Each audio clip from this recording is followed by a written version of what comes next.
Bismillahirrahmanirrahim. Assalamualaikum warahmatullahi wabarakatuh.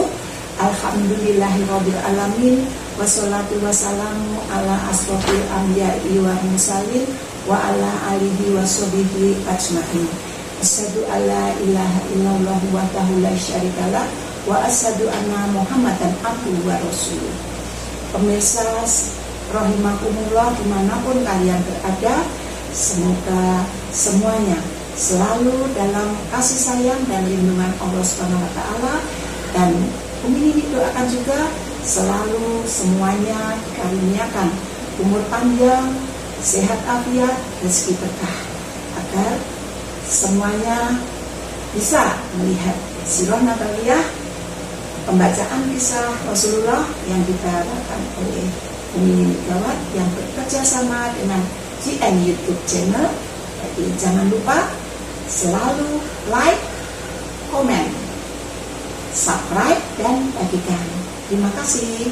Dalam pandemi COVID-19 ini selalu Umi Nini ingatkan, setiap keluar rumah ikuti protokol kesehatan yang sudah dianjurkan oleh pemerintah, yaitu 5M. Memakai masker, mencuci tangan dengan sabun, menjaga jarak, menghindari kerumunan, dan mengurangi mobilitas.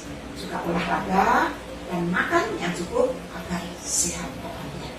Oke, kita mulai bab yang ke-87. Allahumma sholli ala sayyidina Muhammad wa ala ali sayyidina Muhammad. Kemudian kaum muslimin mengepung mereka dengan ketat sekali, mengepung orang Yahudi maksudnya dengan ketat, yaitu pada hari Sabtu pertengahan bulan Syawal tahun kedua Hijriah. Pengepungan itu berlangsung selama 15 hari sampai dengan awal bulan Dzulqa'dah. Allah SWT timpakan rasa takut kepada mereka. Dari dalam hati mereka itu ditimpakan oleh Allah rasa yang sangat takut. Akhirnya mereka menyerah dan bersedia menerima hukuman apa yang diputuskan oleh baginda Nabi besar Muhammad SAW, yang menyangkut budak, harta, istri, dan anak-anak keturunan mereka. Ketika itu bangkitlah Abdullah bin Ubay bin Salul memainkan peran kemunafikannya. Dia mendesak agar Rasulullah SAW memaafkan mereka dengan mengatakan, "Wahai Muhammad, perlakukanlah para sahabatku itu dengan baik. Mereka adalah para sekutu kabilah Khazraj, yang salah seorang pemimpinnya adalah Abdullah bin Ubay." Permintaannya itu tidak ditanggapi oleh Rasulullah SAW. Abdullah bin Ubay mengulangi lagi dan mengulang permintaannya lagi, tetapi Rasulullah SAW berpaling darinya. Beliau berpaling darinya sambil memasukkan tangannya ke dalam baju besinya, lalu berkata kepadanya, "Tinggalkan aku." Beliau marah dan wajahnya tampak berubah. Rasulullah marah, wajahnya berubah, lalu berkata, "Celakalah kau, tinggalkanlah aku." Tetapi sang munafik tadi tetap saja pada keinginannya dan berkata, "Tidak, demi Allah, aku tidak akan meninggalkannya engkau sebelum engkau memperlakukan para sahabatku itu dengan baik." Yaitu ada 400 orang tanpa perisai dan 300 orang bersenjata lengkap yang telah memperlakukan, terus memperlakukan terhadap semua musuh-musuhku itu. Apakah engkau habisi nyawa mereka itu dalam waktu sehari? Demi Allah, aku betul-betul mengkhawatirkan terjadinya bencana itu.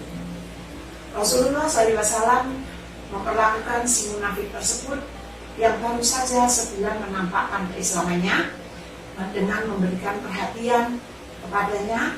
Dia serahkan orang-orang Yahudi itu tadi kepadanya dengan syarat mereka harus keluar dari Madinah dan tidak boleh hidup berdekatan dengan kota Madinah.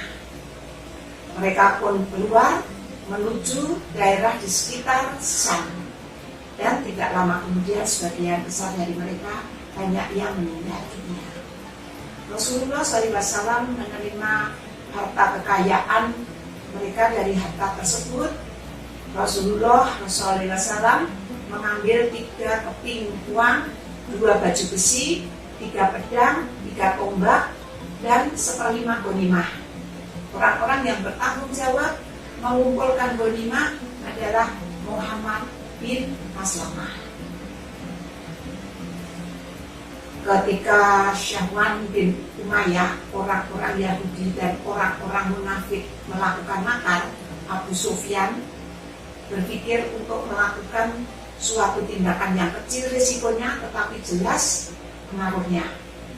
Ia berupaya untuk segera melakukan tindakannya itu untuk memelihara kedudukannya, kewibawaannya di kedudukan kaumnya dan menunjukkan kekuatan mereka. Abu Sufyan bernasihat tidak akan membasahi rambutnya dengan air karena junub sebelum menyerang Muhammad SAW. Maka itu ia pun keluar membawa 200 tentara untuk memenuhi nazarnya.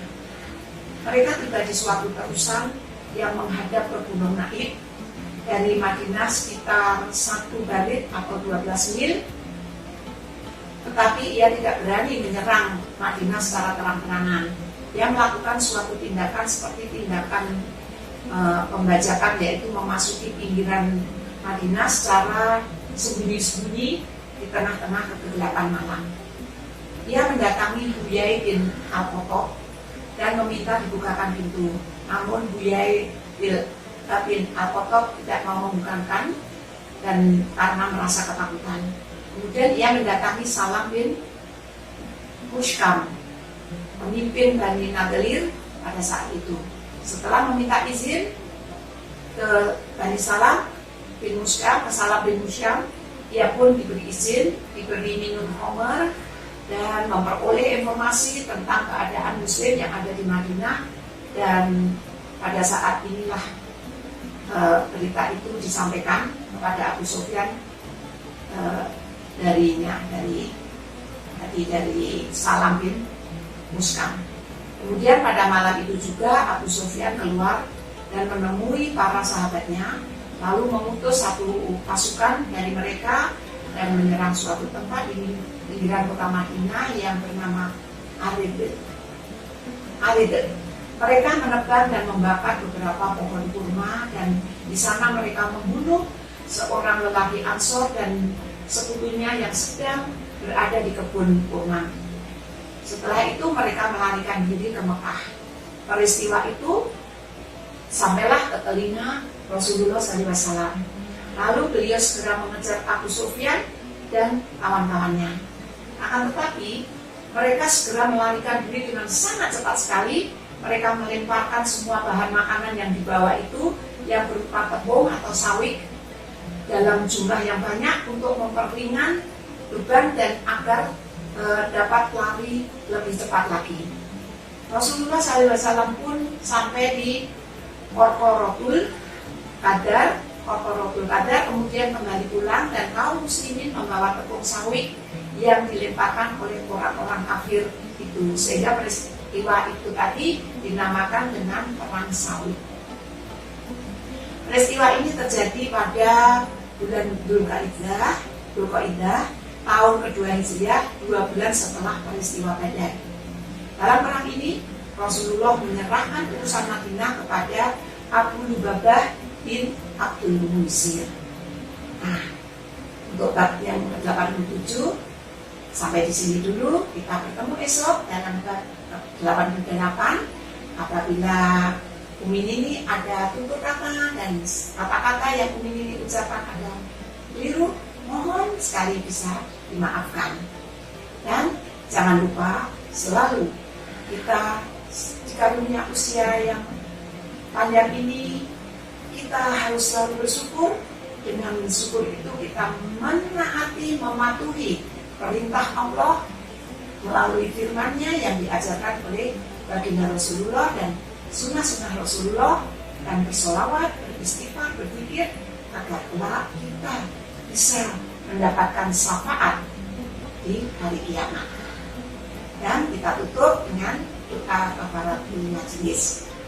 Subhanallahumma wa bihamdi asyhadu alla ilaha illa anta astaghfiruka wa atubu ilaik. Billahi taufiq wal hidayah. Wassalamualaikum warahmatullahi wabarakatuh.